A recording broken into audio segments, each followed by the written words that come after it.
इस क्षेत्र के लोकप्रिय विधायक श्री केवल सिंह पठानिया जी,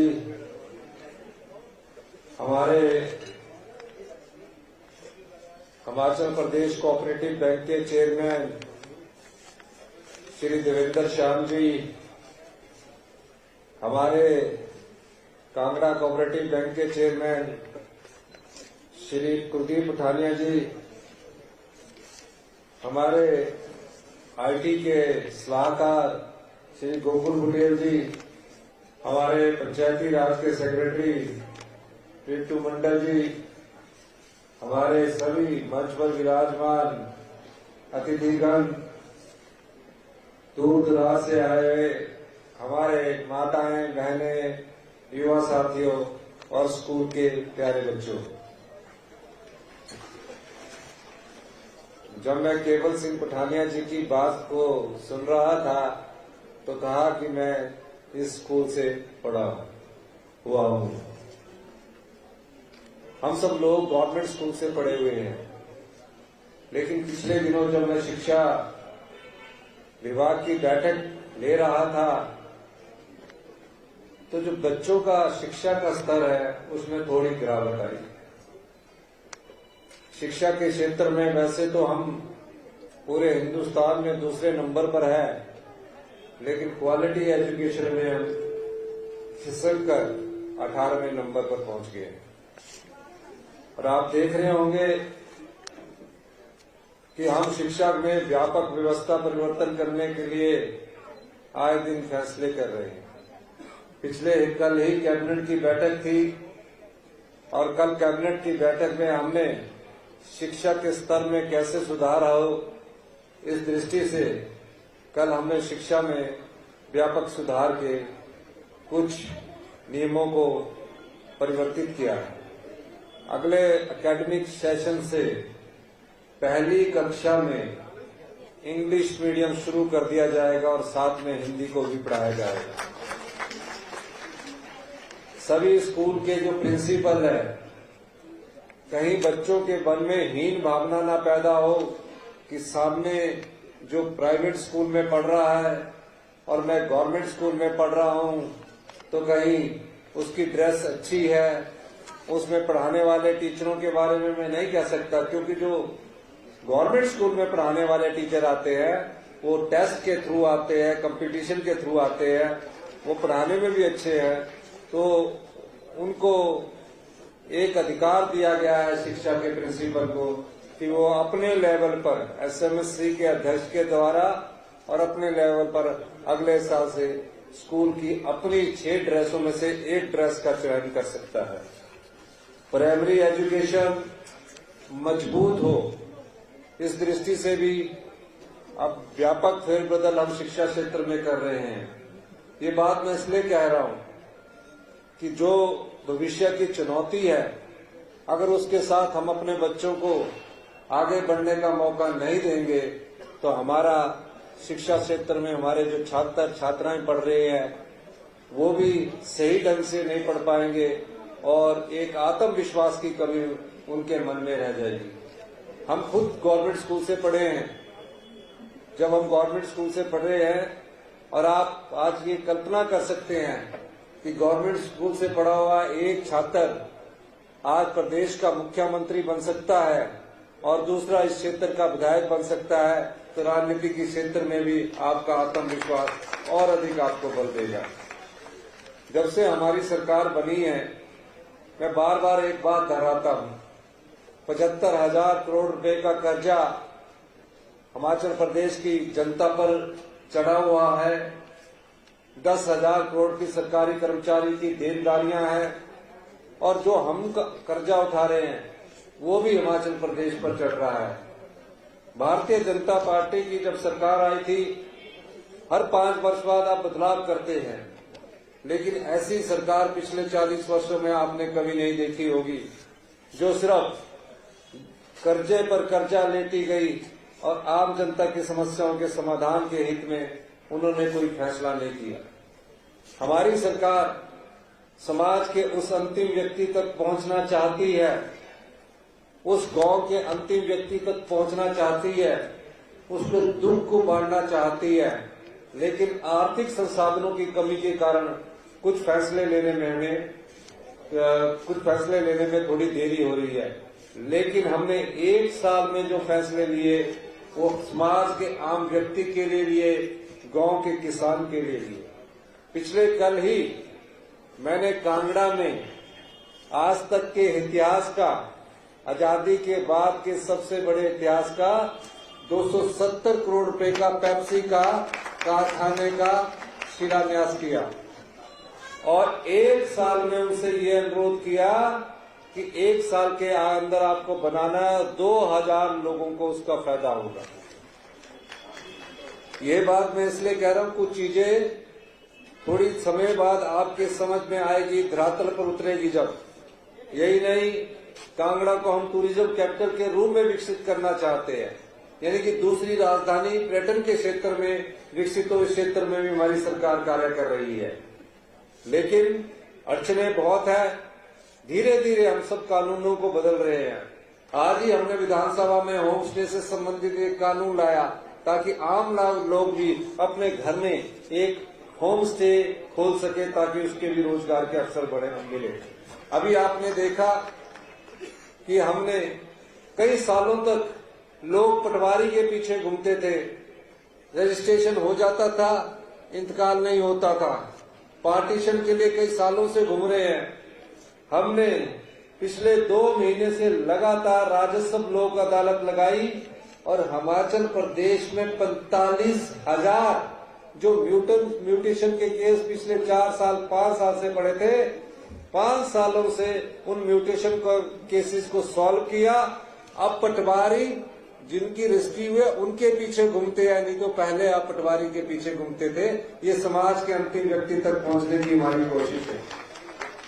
कुछ योजनाएं हम युवाओं के लिए लाए हैं। पिछले कल ही हमने 1400 पोस्टें हेल्थ डिपार्टमेंट में स्वीकृत की, जिसमें 700 के करीब पोस्टें स्टाफ नर्सिस की हमने स्वीकृत की है। ये सब चीजें हम क्यों कर रहे हैं? ये सब चीजें ताकि सरकार में जहां रोजगार के अवसर पैदा हों, तकरीबन 20,000 से ज्यादा इस वर्ष हमने सरकार में रोजगार के अवसर पैदा किए हैं। लेकिन सभी जगह सरकार में रोजगार नहीं मिल सकता है, आपको स्वरोजगार की तरफ भी जाना पड़ेगा। इस दृष्टि से हमने पहला Rajiv Gandhi startup e vehicle योजना शुरू की है और पिछले कल तक उसमें 800 लोगों ने अप्लाई कर दिया है। ई व्हीकल में हम 50% सब्सिडी दे रहे हैं, यानी कि एक गाड़ी अगर 10 लाख की आएगी तो 5 लाख रुपया उसको सरकार देगी ताकि वो स्वरोजगार की तरफ बढ़े। इसी तरह एक और हमारी स्टार्टअप योजना आने वाली है, यानी कि जिसके पास 6 करनाल जगह होगी, अगर उसकी आर्थिक स्थिति ठीक नहीं है पर 6 करनाल जगह है और 6 करनाल में जगह में हम सरकार की तरफ से एक ऐसी नीति ला रहे हैं कि उसकी 6 करनाल जगह में सोलर पावर का प्रोजेक्ट लगाया जाए 100 किलोवाट का, और उसको हर महीने 20,000 रुपया बैठकर मिले और उस सोलर पावर की जो सुरक्षा करनी है उसकी जिम्मेवारी उसको दी जाए।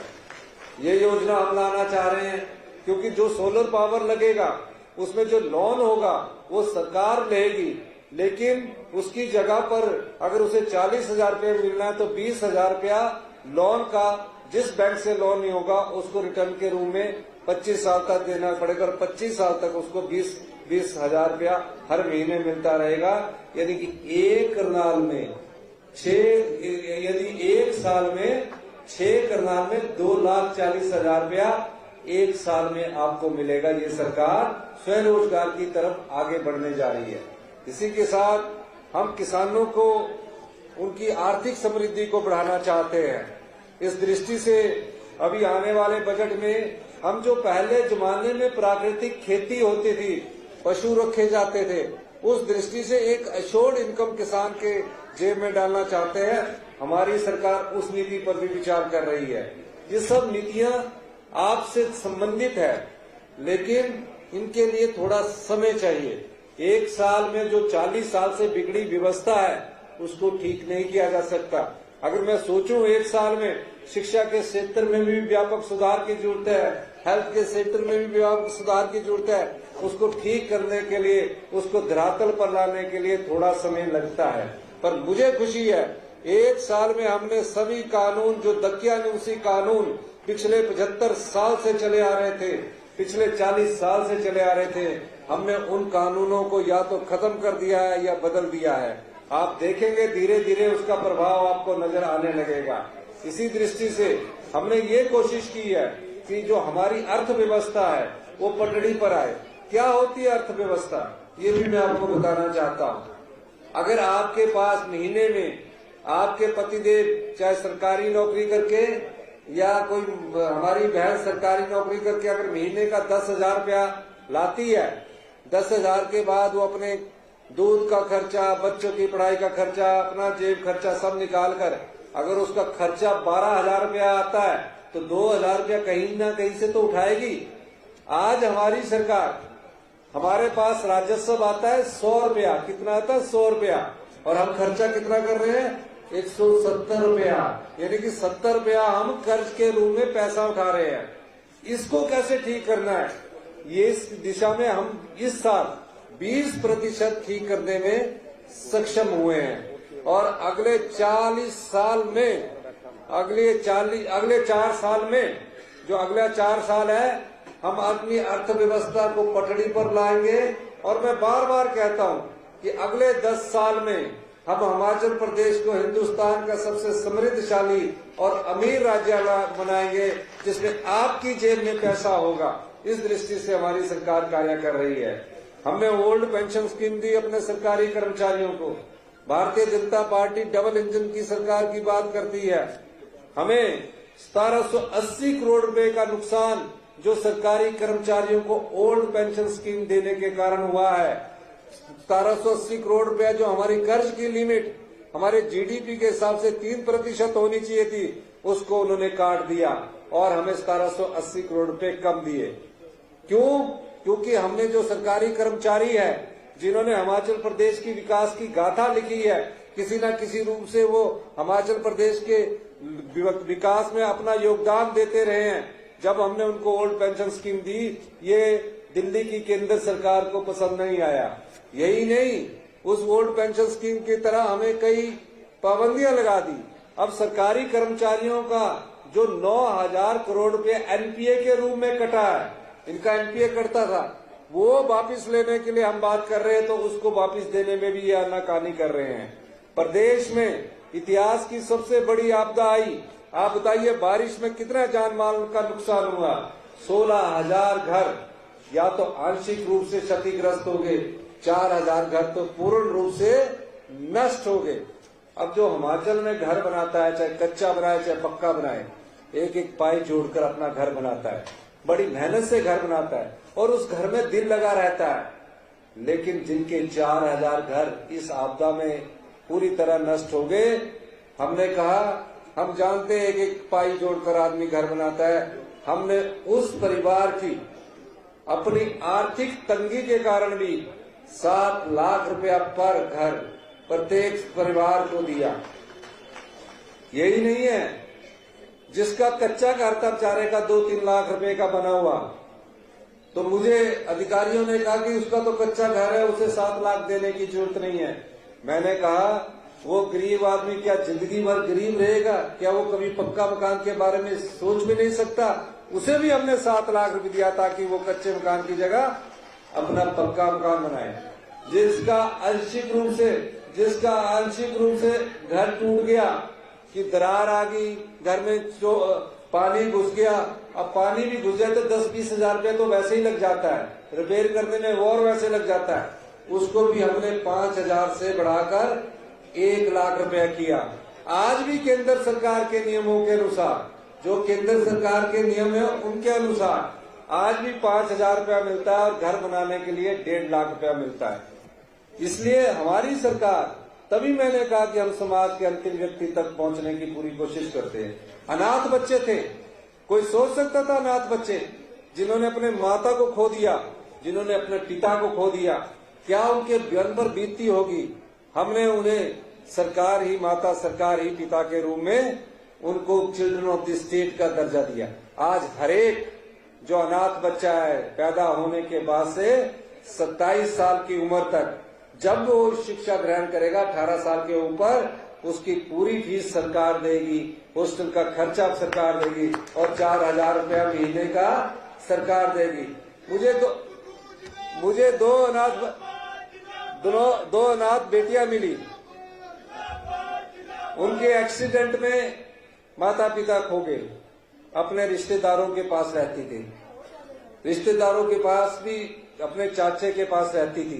वो उतनी जोर से खुल नहीं पाती थी, उनसे कुछ मांग नहीं पाती थी। जब मैं उनसे मिला तो वो मुझे मिली, और पढ़ी लिखी बेटियां आगे भी पढ़ना चाहती है, पीएचडी करना चाहती थी। कहते सर मैं एमएससी कर चुकी हूँ, मेरे पास आगे पढ़ने के लिए अपने चाचा से मांगने के लिए ये भावना हौसला नहीं हो रहा था कि क्या मुझे आगे पढ़ाई के लिए पैसे देंगे। आज सरकार के द्वारा वो बेटियां एमफिल भी कर रही है और उनको 4,000 रुपये महीने का भी मिल रहा है, और उनकी शादी के लिए सरकार ने, चाहे लड़का है चाहे लड़की है, 2 लाख रुपए का अनुदान देगी, और जब घर नहीं होगा उनको घर बनाने के लिए 3 लाख रुपया देगी। ये पिछले कल ही हमारी सरकार ने फैसला किया है उन बच्चों के लिए जिनकी कोई आवाज नहीं, जिन्होंने कोई मांग नहीं की। अभी मैंने जब धर्मशाला रैली थी, मैंने कहा जितनी विधवाएं हमारी माताएं हैं, जितनी विधवाएं हमारी बहनें हैं, 1,15,000 के करीब हमारे यहाँ हिमाचल प्रदेश में विधवा बहनें हैं।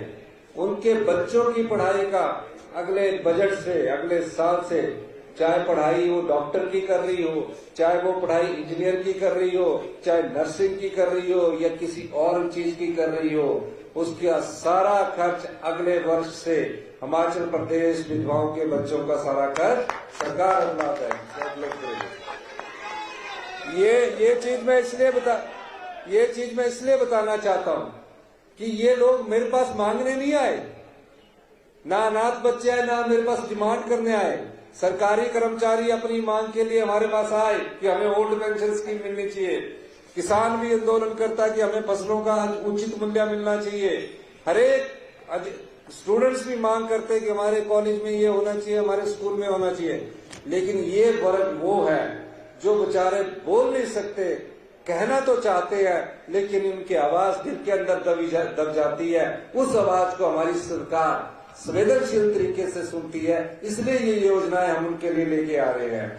अभी मैं देख रहा हूं कि भारतीय जनता पार्टी वाले जब आपदा आई तब तो खड़े नहीं हुए। आजकल कभी गोबर की टोकरी लेकर चले हुए हैं, कभी बोल रहे हैं पहना होगी गारंटियां दो। अरे पूरी गारंटी लेंगे, ये सरकार विश्वास रखती है पूरा। जब उन्होंने कहा है प्राण जाए पर बचन ना जाए, 5 साल में पूरा करेंगे हम ये सारी चीजें। पहले वर्ष में 10 गारंटियों में से 3 गारंटियां हमने पूरी की है। अभी तो 1 साल हुआ है, और 1 साल में जिस पोजीशन में आपने हिमाचल प्रदेश को छोड़ा है, मैं कल्पना में नहीं कर सकता कि लोग रूटीन की सरकार में आते हैं, मस्ती मार के चले जाते हैं कि 5 साल कट गए, अब हम तो एमएलए बन गए और दोबारा आएंगे। हमने हमेशा ये सोचकर कार्य किया है कि हम सत्ता सुख के लिए नहीं आए हैं, बड़ी बड़ी गाड़ियों की ऐशो आराम की जिंदगी बताने के लिए नहीं आए हैं। हम आम परिवार से उठकर राजनीति करने आए हैं। सत्ता सुख के लिए नहीं, बल्कि व्यवस्था परिवर्तन करने के लिए आए हैं। इसलिए मैं ये कार्य आप लोगों के सामने बता रहा हूँ कि आने वाले हमने 3 गारंटियां की। ओपीएस की पहली गारंटी पूरी की, दूसरी गारंटी हमने इंग्लिश मीडियम प्रत्येक विधानसभा क्षेत्र में 4 स्कूल बोले थे। अब मैं पैसा बच्चों की पढ़ाई पर लगाऊं, तो पहले मैंने बोला कि बच्चों की पढ़ाई के 4 स्कूल क्यों करना, 4 स्कूल में इंग्लिश और बाकी में गवर्नमेंट स्कूलों में हिंदी। मैंने फैसला किया जितना मर्जी शिक्षा के क्षेत्र में पैसा होगा, सभी स्कूलों में अगले मार्च से, ये 3 महीने बाद मार्च है, इसमें सब बच्चे इंग्लिश मैथ में पढ़ेंगे, सब इंग्लिश में पढ़ेंगे। और इनकी ड्रेस कोड भी चेंज कर दी जाएगी, इनके ड्रेस के पैसे भी हम डायरेक्ट बेनिफिट ट्रांसफर के द्वारा इनके अकाउंट में डालेंगे। तीसरी, युवा लोग जो टैक्सी चला रहे हैं, हिमाचल के पर्यावरण, हिमाचल की भौगोलिक स्थिति को देखते हुए हमने उनको कहा कि आप इलेक्ट्रिकल टैक्सी में जाइए। और आज मुझे खुशी है, तकरीबन आज लास्ट डेट है, 1 हफ्ते के लिए और बढ़ाई गई है, 2 हफ्ते के लिए, तो 900 लोग अभी तक ई टैक्सी के लिए अप्लाई कर चुके हैं। ये पायलट प्रोजेक्ट है, जिसमें हम युवाओं को 100 करोड़ की सब्सिडी देंगे। इसके बाद किसान से जुड़े हुए परिवार को एक विश्वास देना चाहता हूं, जो भी हमारा किसान है, अगर उसके पास पशु होगा, जगह होगी, उसके लिए हम एक योजना लेके आ रहे हैं ताकि उसके घर द्वार तक हमारी सरकार की जो विकास की रोशनी है वो पहुंच सके। इस दृष्टि से भी हमारी सरकार कार्य कर रही है। जो केवल सिंह पठानिया जी शाहपुर क्षेत्र का प्रतिनिधित्व करते हैं, मैं छात्र जीवन से इन्हें जानता हूं। कॉलेज से लेकर यूनिवर्सिटी से लेकर राजनीतिक जीवन में, चाहे वो एनएसए का मैं स्टेट प्रेसिडेंट था, इन्हें मैंने जनरल सेक्रेटरी बनाया, फिर दिल्ली में भी मैंने इनको लेके गया, फिर यूथ कांग्रेस में इनको हमने जनरल सेक्रेटरी बनाया। धीरे धीरे संघर्ष करके 35 साल के राजनीतिक जीवन में संघर्ष करके आज आपके पास विधायक के रूप में पहुंचे हैं। इनके मन में हमेशा आपके लिए दर्द है। यहाँ बुलाने का मकसद सिर्फ यही नहीं है कि ये ब्लॉक का उद्घाटन करवा दिया। इनको पता है कि आर्थिक स्थिति ठीक नहीं है, तो फटाफट एक साल में 5.5 करोड़ रुपया शाहपुर लग जाए ताकि और जगह ना लगे। तो मैं इनको मना कर रहा था कि मंत्री जी को, अतुल सिंह जी को ही ले जाओ। कहते नहीं, फिर मेरा जो ब्लॉक का ऑफिस है 50 साल तक ही नहीं बनना, लेंटर बनना कहना दूजे जो अगला पड़ना। तो मैं बोले कोई गल नहीं, 5.5 करोड़ रुपया इनको देंगे। और जो इन्होंने कहा है, टूरिज्म की दृष्टि से भी ये क्षेत्र को हम विकसित करना चाहते हैं। क्रेडी वाले इन्होंने कुछ पैसे कहे हैं, पर जितने होंगे बड़े बारी लिख लेते, तो इतने भी साड़ी जेबा जेबी चाहिए ना, तो जितने भी होंगे उसमें से जो इनकी प्रायोरिटी वाज होंगे वो मैं आपको कर दूंगा। बाकी तो इन्होंने रविदास भवन, ओबीस भवन, ये तो इन्होंने अपने आप ही जुगाड़ करके कर लिया होगा। इतना पर आपको मैं एक चीज कहना चाहता हूँ, आपने ऐसा विधायक चुनकर दिया है जो आपके दर्द और पीड़ा को समझता है, आम आदमी की दर्द और पीड़ा को समझता है। और जो आम आदमी के दर्द और पीड़ा को समझता है, जहां तक एक विधायक का दायरा होता है, उससे मंत्री की क्षमता के बराबर से ज्यादा ये आपके लिए कार्य करते हैं। और इसमें कोई दो राय नहीं है। ये काम करवाने का तरीका भी होता है। विधायक ही बनते हैं, लेकिन तरीका भी आना चाहिए कि कहाँ सचिवालय में जाना है, किसके पास जाना है। ये सब तरीकों से परिपूर्ण है और जल्दी ही अपना एक कार्य करवाने में सक्षम होते हैं। हम कई चीजों को सोचते हैं, लेकिन आने वाले वक्त में हम देखेंगे कि अभी और भी इनके क्षेत्र का दौरा करूंगा। लेकिन एक चीज याद रखना, भारतीय जनता पार्टी के लोगों ने हिमाचल की जनता को ठगा है। आपने ठगने में नहीं आना है। अगले लोकसभा चुनावों में खासकर सरकारी कर्मचारी, किसान, माताएं, बहनें, जो कांग्रेस पार्टी ने वादा किया है वो पूरा वादा कांग्रेस पार्टी पूरा करेगी। इसमें कोई दो राय नहीं। भारतीय जनता पार्टी को कहने के लिए कुछ नहीं है। हमारी सरकार में कोई भी भ्रष्टाचार 1 साल में बिल्कुल नहीं हुआ। कोई भी ऐसा आदमी नहीं है जो इनकी सरकार की तरह भ्रष्टाचार में लिप्त हो।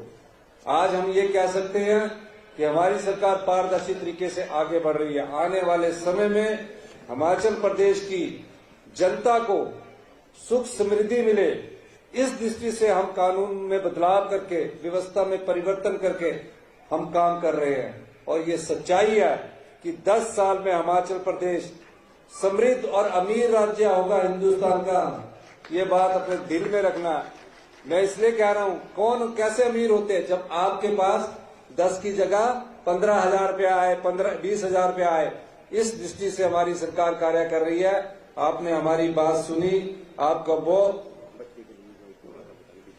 जो आपने मेरी बात सुनी, पीछे से बोल रहे कि एक 9 साल का बच्चा जिसके पीछे उसको भी हमारे इस चिल्ड्रन ऑफ द स्टेट में उसको भी पूरा फायदा मिलेगा, जिसके माता पिता का देहांत हो चुका है। जो भी होगा, जिसके माता पिता का देहांत 27 साल से पहले जिसका भी होगा, सरकार उसको सभी सुविधाएं देगी।